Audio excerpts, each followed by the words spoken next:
महाशिवरात्रि के विषय में भिन्न भिन्न मत है। कुछ विद्वानों का मत है कि आज के ही दिन शिवजी और माता पार्वती विवाह सूत्र में बंधे थे, जबकि अन्य कुछ विद्वान ऐसा मानते हैं कि आज के ही दिन शिवजी ने कालकूट नाम का विष पिया था, जो सागर मंथन के समय समुद्र से निकला था।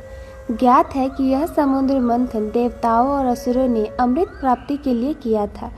एक शिकारी की कथा भी इस त्योहार के साथ जुड़ी हुई है कि कैसे उसके अनजाने में की गई पूजा से प्रसन्न होकर भगवान शिव ने उस पर अपनी असीम कृपा की थी। यह कथा पौराणिक शिव पुराण में भी संकलित है। प्राचीन काल में किसी जंगल में एक गुरुद्रुह नाम का एक शिकारी रहता था, जो जंगली जानवरों का शिकार करता था तथा अपने परिवार का भरण पोषण किया करता था। एक बार शिवरात्रि के दिन जब वह शिकार के लिए निकला, पर संयोगवश पूरे दिन खोजने के बाद भी उसे कोई शिकार न मिला।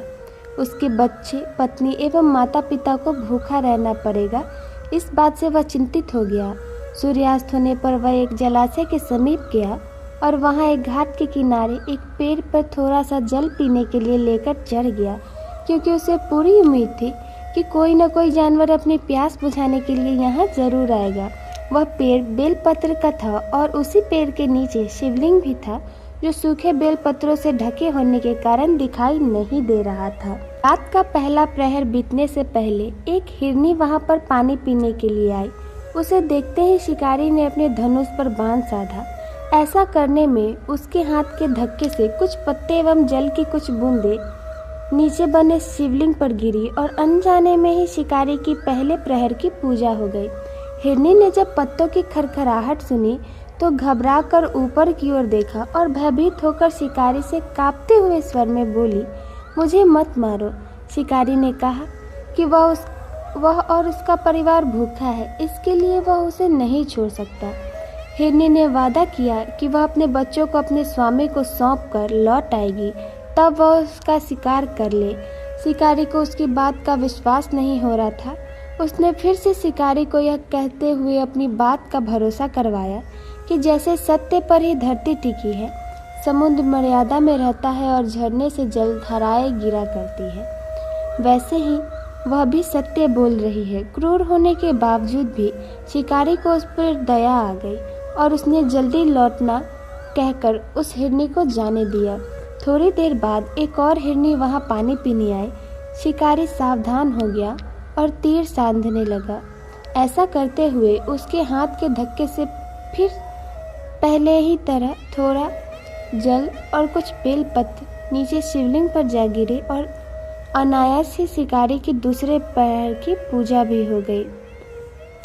इस हिरनी ने भी भयभीत होकर शिकारी से जीवन दान की याचना की, लेकिन उसके अस्वीकार कर देने पर हिरनी ने उसे लौट आने का वचन यह कहते हुए दिया कि उसे ज्ञात है कि जो वचन देकर पलट जाता है, उसका अपने जीवन में संचित पुण्य नष्ट हो जाता है।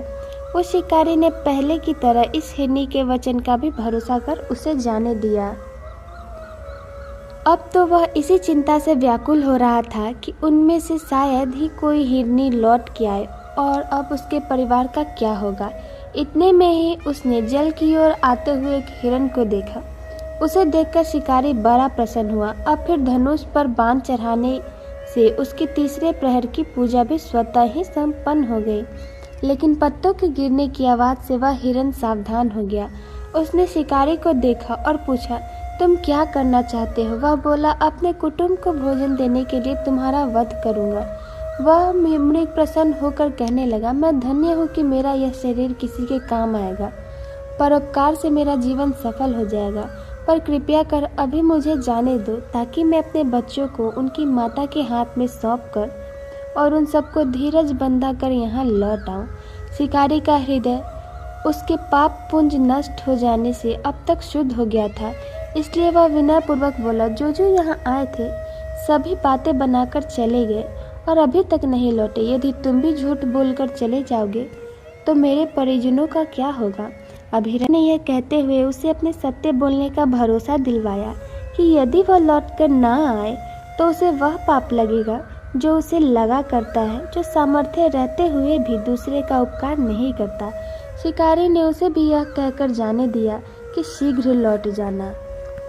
रात्रि का अंतिम प्रहर शुरू होते ही उस शिकारी के हर्ष की सीमा न थी, क्योंकि उसने उन सब हिरण हिरनियों को अपने बच्चे सहित एक साथ आते देख लिया।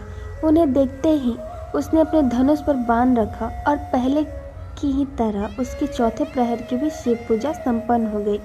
अब उस शिकारी के शिव कृपा से सभी पाप भस्म हो गए, इसलिए वह सोचने लगा, ओह, ये पशु धन्य है जो ज्ञानहीन होकर भी अपने शरीर से परोपकार करना चाहते हैं। लेकिन धिक्कार है मेरे जीवन को कि मैं अनेक प्रकार के कुकृत्यों से अपने परिवार का पालन करता रहा। अब उसने अपना बाण रोक लिया तथा मृगों से कहा कि वे सब धन्य हैं तथा उन्हें वापस जाने दिया। उसके ऐसा करने पर भगवान शंकर ने प्रसन्न होकर तत्काल उसे अपने दिव्य स्वरूप का दर्शन करवाया तथा उसे सुख समृद्धि का वरदान देकर गुह नाम प्रदान किया। मित्रों, यह वही गुह था जिसके साथ भगवान श्री राम ने मित्रता की थी।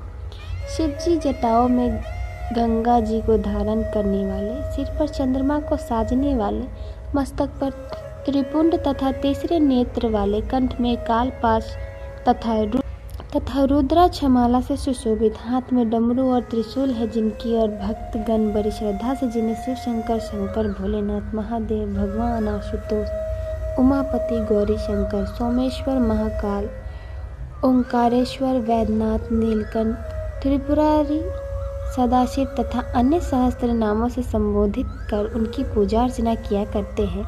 ऐसे भगवान शिव एवं शिवा हम सबके चिंतन को सदा सदैव सकारात्मक बनाए एवं सबकी मनोकामनाएं पूर्ण करें।